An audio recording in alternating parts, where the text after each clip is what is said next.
नमस्कार सभी को, एक बार फिर स्वागत है आपका आपके अपने चैनल साइंस ग्रुप बलवंत पे।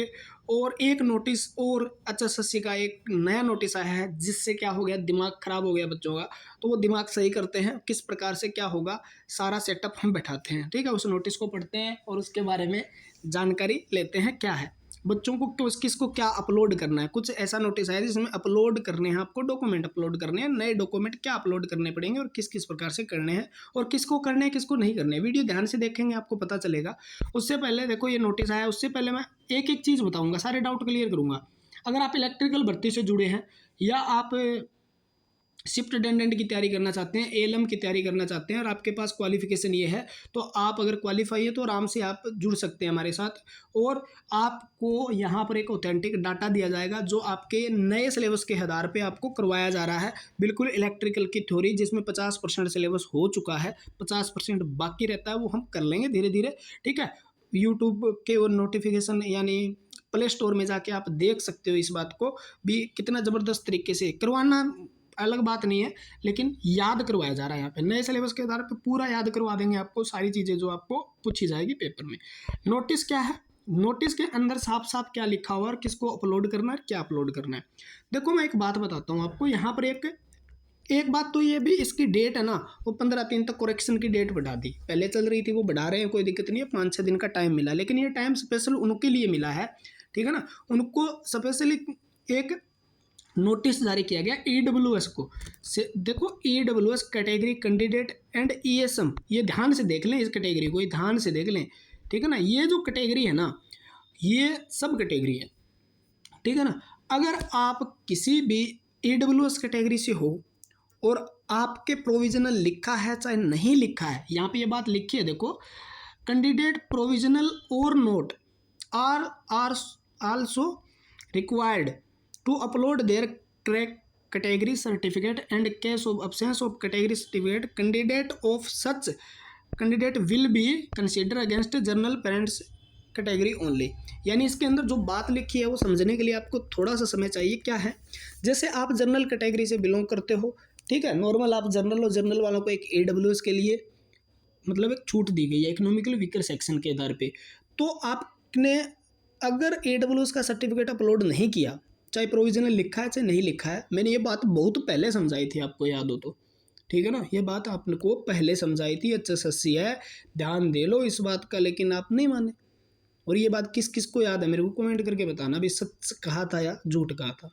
एक एक चीज़ ऑथेंटिक रहती है, फालतू की चीज़ें आप बताते नहीं है। तो अगर आप AWS का सर्टिफिकेट अपलोड नहीं करते हो ना, तो आप सीधे जर्नल में चले जाओगे भाई। ठीक है ना, सीधे कहाँ चले जाओगे, जर्नल में, ये बात लिखी है।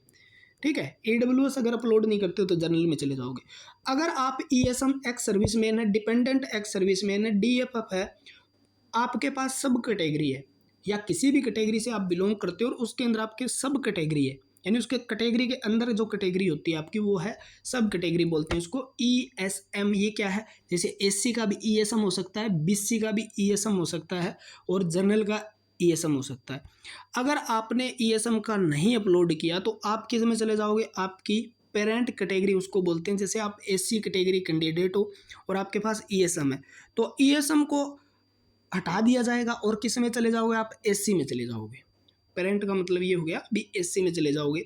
अगर आप BC के ESM हो तो आप क्या है, ESM हट जाएगा, अगर अपलोड नहीं किया तो आप किस में चले जाओगे, BC में चले जाओगे। आप जर्नल के ESM हो तो जर्नल ESM हट जाएगा, आप सीधा किस में कंसीडर किए जाओगे, आप सीधा जर्नल में कंसीडर किए जाओगे। मेन मुद्दा ये है यहाँ पे। तो आपको चाहे प्रोविजनल लिखा है चाहे नहीं लिखा है, आपको AWS, ESM, DESM, DFF इसका सर्टिफिकेट अपलोड करना ही करना है। 15 तारीख तक आपके पास टाइम है। ठीक है ना, नहीं तो आपको उस कैटेगरी से हाथ धोना पड़ सकता है। ठीक है, जितने भी हैं तैयारी करिए। इलेक्ट्रिकल थ्योरी के लिए आप हमारे साथ जुड़ सकते हैं, यहाँ पर आपको ALM में सिलेक्शन दिलाया जाएगा बस।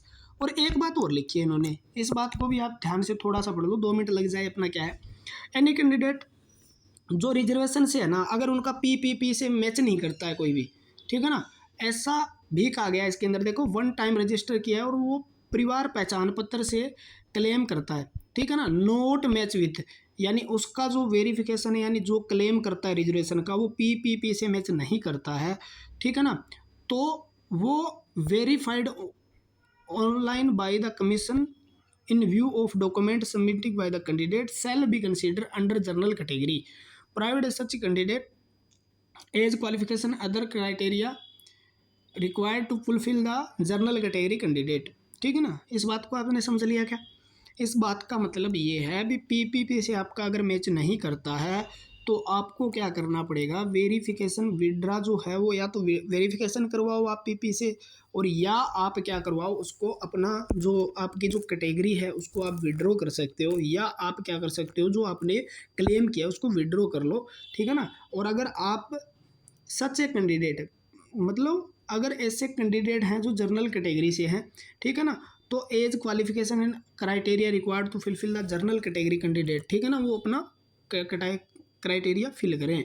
ना करें तो फिर आपको कैंडिडेट अगर दूसरा चांस नहीं दिया जाएगा। वेरिफिकेशन वेरीफाई और withdraw their claim upload necessary document as a mention above the own required.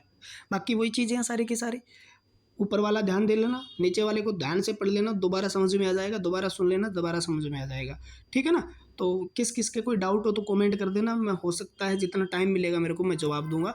ठीक है, और भगवान करे आपका जल्द ही जल्द सिलेक्शन हो, इस झंझट से आपका पीछा छूटे, क्योंकि ये रोज़ रोज़ नोटिस रोज पढ़ने का टाइम ही नहीं देते यार, दिमाग ख़राब कर रखा है ना। ठीक है, लेकिन अपा ने आपको समझाया, 5-7 मिनट का टाइम निकाल के दिमाग ख़राब नहीं करना है। आइए देखते हैं क्या होता है। ठीक है, धन्यवाद, मिलते हैं अगली वीडियो के साथ। ज़्यादा से ज़्यादा कमेंट करें, बताएं भी आपको इन्फॉर्मेशन कैसी लगी।